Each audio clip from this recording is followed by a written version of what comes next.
Breaking news. రాష్ట్రంలో విజయవంతంగా పూర్తి చేసిన సమగ్ర కులగణనపై ముఖ్యమంత్రి సమీక్ష నిర్వహించారు. సమగ్ర ఇంటింటి సర్వే దేశవ్యాప్తంగా అందరి దృష్టిని ఆకర్షించిందని సీఎం రేవంత్ తెలిపారు. జాతీయ స్థాయిలో రాష్ట్ర ప్రభుత్వం చేపట్టిన సర్వేపై ప్రశంసలు వచ్చాయన్నారు. సర్వే విజయవంతంగా చేపట్టిన అధికారులను సీఎం అభినందించారు. సర్వేకు సంబంధించిన ముసాయిదా సిద్ధమైందని అధికారులు చెప్పారు. 1-2 రోజుల్లో సమర్పిస్తామని అన్నారు. ఫిబ్రవరి 2వ తేదీలోగా కేబినెట్ సబ్ కమిటీకి నివేదిక అందిస్తామని అధికారులు సీఎంకి తెలిపారు.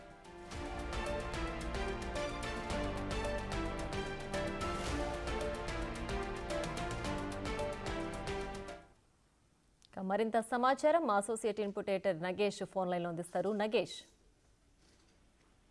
కులగణనకు సంబంధించి కొద్దిసేపటి క్రితం జూబ్లీహిల్స్ నివాసంలో ముఖ్యమంత్రి రేవంత్ రెడ్డి సమీక్ష నిర్వహించారు. ఈ సమీక్షలో ఉప ముఖ్యమంత్రి భట్టి, ఉత్తమ్ కుమార్ రెడ్డి, దామోదర్ రాజనరసింహ, పొంగులేటి శ్రీనివాసరెడ్డి, సీతక్క, అలాగే జానారెడ్డి, కేశవరావు, చీఫ్ సెక్రటరీ శాంతి కుమారి వీళ్ళంతా హాజరయ్యారు. ఎందుకంటే రాష్ట్రంలో చేపట్టిన సమగ్ర ఇంటింటి సర్వే దేశవ్యాప్తంగా కూడా అందరి దృష్టిని ఆకర్షించిందని చెప్పి ముఖ్యమంత్రి సమీక్షలో పేర్కొన్నారు. జాతీయ స్థాయిలో రాష్ట్ర ప్రభుత్వం చేపట్టిన సర్వేపై ప్రశంసలు కూడా రెగ్యులర్ గా అందుతున్నాయని చెప్పి కూడా సమీక్షలో మాట్లాడారు.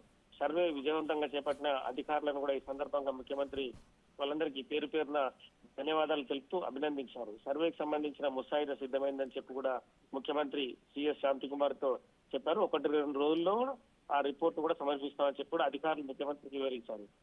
పూర్తి నివేదికను ఫిబ్రవరి 2వ తేదీన కేబినెట్ సబ్ కమిటీకి అందజేస్తామని చెప్పారు. ఎందుకంటే వచ్చే స్థానిక సంస్థల ఎన్నికలకు సంబంధించి కూడా ఈ సమగ్ర కుల గణన సర్వే కూడా ఉపయోగపడనుందని చెప్పి కూడా సమీక్షలో మాట్లాడుకున్నారు. ఎందుకంటే కుల గణనకు సంబంధించి బీసీలకు వచ్చే సీట్లు కావచ్చు, బీసీలకు వచ్చే ఏదైతే కొన్ని పథకాలు వాళ్ళకి సమగ్రంగా అందలే అని చెప్పి కూడా ప్రభుత్వం అభిప్రాయపడుతుంది. దేశంలో ఎక్కడ లేని విధంగా కూడా తెలంగాణలో కులగణన చేపట్టడం అనేది కూడా ఖచ్చితంగా బీసీలను గుర్తించి వాళ్ళకి రావాల్సిన పథకాలు కానీ, ఉద్యోగ అవకాశాలు కూడా, వాళ్ళకి రావాల్సిన రాజకీయంగా కూడా వాళ్ళకు సీట్లు కేటాయింపులు కూడా ఖచ్చితంగా న్యాయం జరగాలని చెప్పి కూడా కాంగ్రెస్ పార్టీ ప్రభుత్వం అభిప్రాయపడుతుంది. ఈ క్రమంలోనే కులగణన గనక కేబినెట్ సబ్ కమిటీకి ఫిబ్రవరి 2న అందితే గనక మార్చిలో లేదా ఏప్రిల్లో జరిగే ఏదైతే స్థానిక సంస్థల ఎన్నికలకు సంబంధించి కూడా బీసీలకు ఎక్కువ శాతంలో సీట్లు కేటాయించడానికి కూడా ఈ కులగణన ఉపయోగపడే అవకాశం ఉందని చెప్పి కూడా సమీక్షలో నేతలు మాట్లాడుకున్నారు.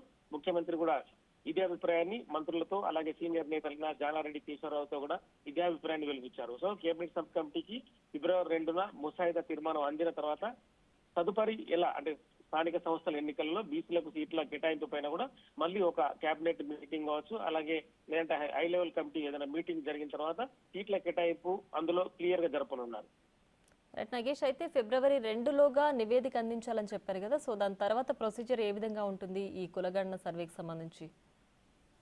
అంటే కులగణనకు సంబంధించి ఇప్పటికే రాష్ట్రంలో తెలంగాణ రాష్ట్రంలో 4 కోట్ల మంది జనాభా ఉంది. ఆ జనాభాకు సంబంధించి కూడా ప్రతి ఇంటికి వెళ్లి కూడా కులగణనను అధికారులు చేపట్టారు. దీనిపైన కూడా జిల్లా కలెక్టర్ 33 జిల్లాలో ఉన్న తెలంగాణ జిల్లాలో ఉన్న కలెక్టర్ అందరూ కూడా పూర్తి స్థాయిలో అంటే అక్కడ ఎవరైతే ఆర్డీఓలు కానీ, ఎంఆర్ఓలు కానీ ఇందులో పాలు పంచుకున్న అధికారులు నుంచి కింది స్థాయి వరకు ఎవరైతే ఇందులో కులగణనలో పాల్గొన్న కింది స్థాయి అధికారులు నుంచి కూడా రిపోర్టులు తెప్పించుకున్నారు.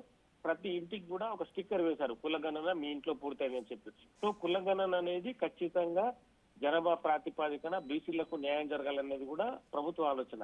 అంటే దేశంలో బీసీల కులగణన అంటే కులగణన ఎక్కడా జరగడం లేదు. ఏ కులాలు ఎంతమంది ఉన్నారో వాళ్లకు న్యాయం జరుగుతుందా లేదా అన్న అంశాన్ని ఖచ్చితంగా కాంగ్రెస్ పార్టీ ప్రభుత్వం చూస్తుంది. సో ఎక్కువ మొత్తంలో జనాభా ప్రాతిపాదికన ఎవరు ఎక్కువ ఉన్నారు, వాళ్లకు ప్రభుత్వం నుంచి వచ్చే పథకాలు అందుతున్నాయా లేదా, వాళ్ళ ఉద్యోగ అవకాశాల్లో ముందున్నారా లేదా అనే విషయాన్ని కూడా ఖచ్చితంగా కులగణనలో ఎక్స్పోజ్ అయ్యే అవకాశం కల్పిస్తుంది. సో కేబినెట్ సబ్ కమిటీకి ఫిబ్రవరి 2న ఆ ముసాయిదా తీర్మానం అందిన తర్వాత కూడా ప్రభుత్వం ఒకసారి రిపోర్ట్ ని పూర్తిగా పరిశీలించనుంది. అంటే కులాలు ఏ కులాల్లో ఎంతమంది ఉన్నారు, ఆ కులాలు వెనకబడతారానికి గురయ్యా, లేదంటే వాళ్ళు ఆర్థికంగా ముందంజలో ఉన్నారా, వెనుకంజలో ఉన్నారా, వాళ్ళకి ప్రభుత్వ పథకాలు ఎక్కడ అందడం లేదు, వాళ్ళ ఇంట్లో కుటుంబ సభ్యులు ఉద్యోగాలు చేస్తున్నారు లేదా, ఈ అంశాన్ని కూడా పర్టికులర్ గా ప్రభుత్వం ఖచ్చితంగా కోడ్ చేయనుంది. కోడ్ చేసిన తర్వాతనే నెక్స్ట్ లెవెల్లో అంటే స్థానిక సంస్థల ఎన్నికలు కావచ్చు, లేదంటే నెక్స్ట్ లెవెల్లో ఉద్యోగ అవకాశాలు కల్పించడం కోసం మాత్రం ఖచ్చితంగా కులగణన అనేది ప్రభుత్వానికి ఉపయోగపడుతుంది. రైట్ నగేష్, అయితే ఈ కులగణన సర్వే తర్వాత ఇలాంటి సర్వే మరొకటి చేపట్టే అవకాశం ఉండొచ్చా? ఉండొచ్చు. అంటే కులగణనకు సంబంధించి ఇప్పుడు వచ్చే ముసాయిదా తీర్మానం బట్టి ఎంత శాతం మేర కులగణన జరిగిందన్న విషయాన్ని కూడా ముఖ్యమంత్రి ఖచ్చితంగా పరిశీలించనున్నాడు. కేబినెట్ మంత్రులు కూడా అంటే ఉప ముఖ్యమంత్రి బట్టి విక్రమార్క కావచ్చు, సీనియర్ మంత్రులుగా ఉన్న కోమటిరెడ్డి వెంకటరెడ్డి, ఉత్తమ్ కుమార్ రెడ్డి, మిగతా పొంగులేటి శ్రీనివాసరెడ్డి, తుమ్మల వీళ్ళందరూ కూడా కులగణన పైన కూడా ఖచ్చితంగా చర్చించనున్నారు. అంటే రాష్ట్రంలో ఇప్పటికే దాదాపుగా కులగణన పూర్తయిందని చెప్పి రిపోర్ట్ వస్తుంది. కానీ ఇంకెక్కడైనా మిగిలిపోయిన వాళ్ళు ఉంటే కనుక మళ్ళీ కూడా అవసరమైతే మళ్ళీ కులగణన చేపట్టి వాళ్ళను కూడా ఇందులో చేపట్టున్నారు. అంటే కొంతమంది ఇళ్లలో లేకపోయినా, కొంతమంది ఆ ఊర్లో నివాసం లేకపోయింది, తప్పుడు రిపోర్ట్ ఇచ్చినా కూడా ఖచ్చితంగా ఇవన్నీ కూడా పరిగణలోకి తీసుకొని ఉన్నారు. ఎందుకంటే రేషన్ కార్డులు కావచ్చు, రైతు భరోసా కావచ్చు, మిగతా ప్రభుత్వ పథకాలన్నిటినీ సమగ్రంగా ప్రతి కుటుంబానికి, వెనుకబాటుతనానికి గురైన కుటుంబానికి అందాలన్నదే ప్రభుత్వ లక్ష్యం.